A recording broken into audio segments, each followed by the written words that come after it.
All right, we're on top of Macy's department store at the Oak Ridge Mall in South San Jose. This system up here consists of about 1,600 panels grouped in different pods.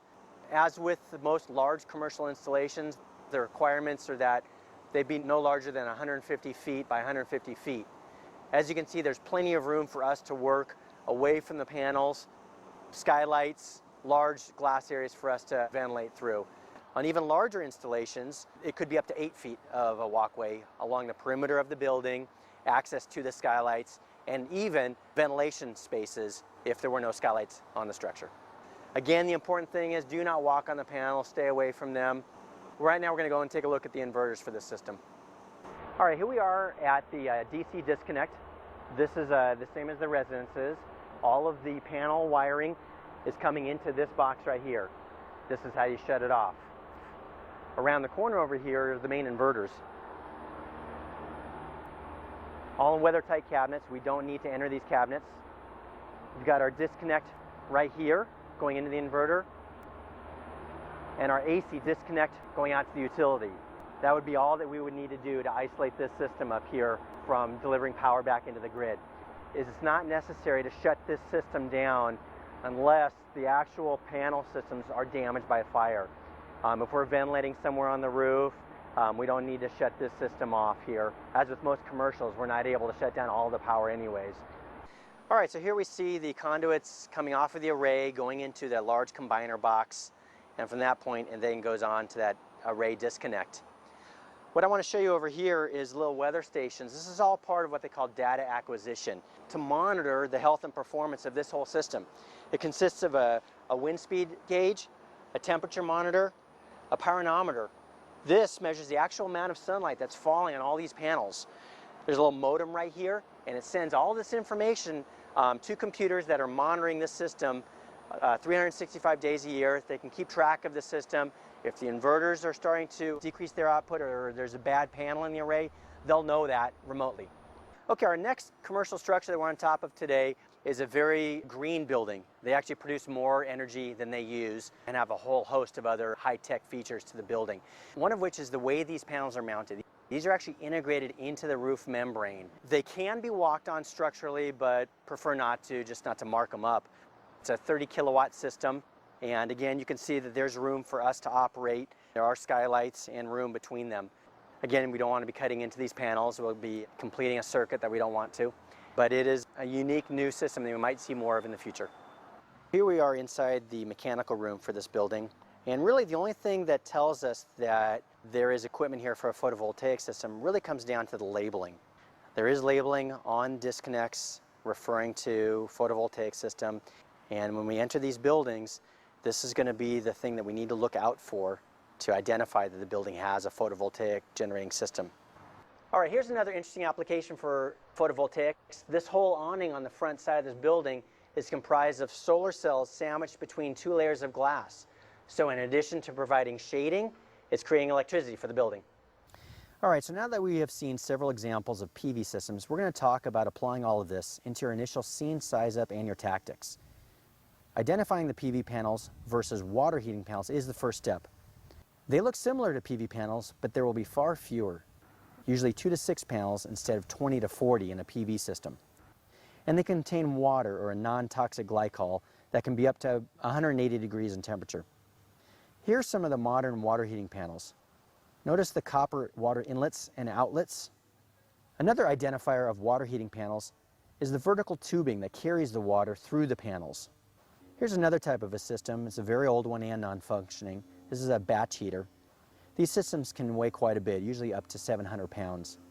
All right, what do you see on the roof of this house? This is PV or water heating panels.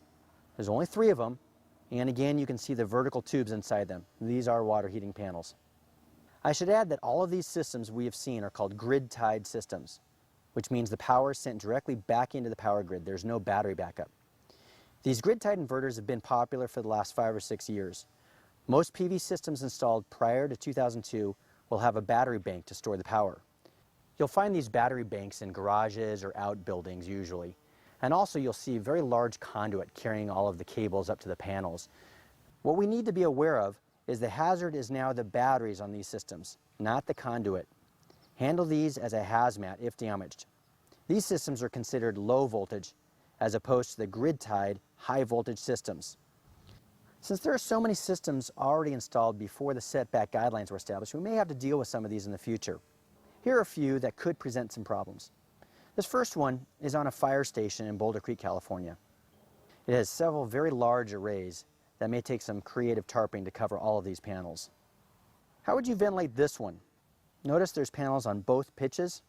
Horizontal ventilation would be a great idea. This also is not allowed under the new guidelines. Here's some more challenging vertical ventilation problems. This is a large building that's a very large array on the south side. And you notice the north side does give us some roof to work on. And here's one more. Those are skylights in the middle there. These skylights would be very difficult to open topside. All right, so the next issue to deal with operationally is salvage and overhaul. This structure that we are at right now has arrays on a couple different pitches of the house. What we're going to show you is how to effectively tarp these kinds of houses when you can. We can't always tarp them, but in the daytime, as soon as we can tarp these panels, the safer we'll all be. The main point here is just to cover all of the panels. You want to make sure that every single panel is covered with a heavy, dark tarp. We use green tarps here, those work fine. The blue plastic tarps don't work.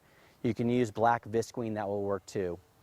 If you can't get to an array, you can use an aerial ladder or pike poles, whatever it takes to cover them all up. We'll make the structure safe for us to get in there and pull ceilings and not be concerned about coming in contact with conduit. All right, here's the inverter on this system. You can see as we're applying the tarps over the panels, the voltage is dropping until it gets to 0. Once the voltage is down to 0, there is no hazard in the conduits coming from the panels as long as they're covered. This is the best way to leave a system safe after a nighttime fire so that when sun comes up the next day, there's no arcing inside, or during a daytime fire so we can aggressively overhaul and pull ceiling and not be concerned about coming in contact with conduit. All right, there's 6 key PV safety points that we want to address. Number 1, daytime equals danger. Nighttime, there is no hazard.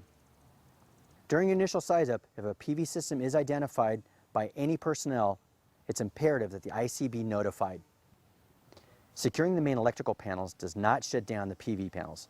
Electricity will continue to flow through the panels and the conduit to the inverter. Apparatus-mounted lights do not produce sufficient light to generate electricity from solar panels. Sunlight can only be blocked by covering the entire PV array with 100% opaque material. Remember, all of the cells need to be covered. Stay away from the solar panels and the conduit. Do not break, remove, or walk on any of the solar panels. So I hope this information has been helpful to you.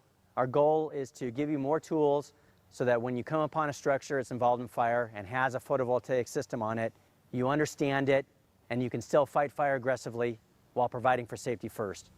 If you have any questions, please don't hesitate to call me at Station 13 on the B shift. Take care and be safe.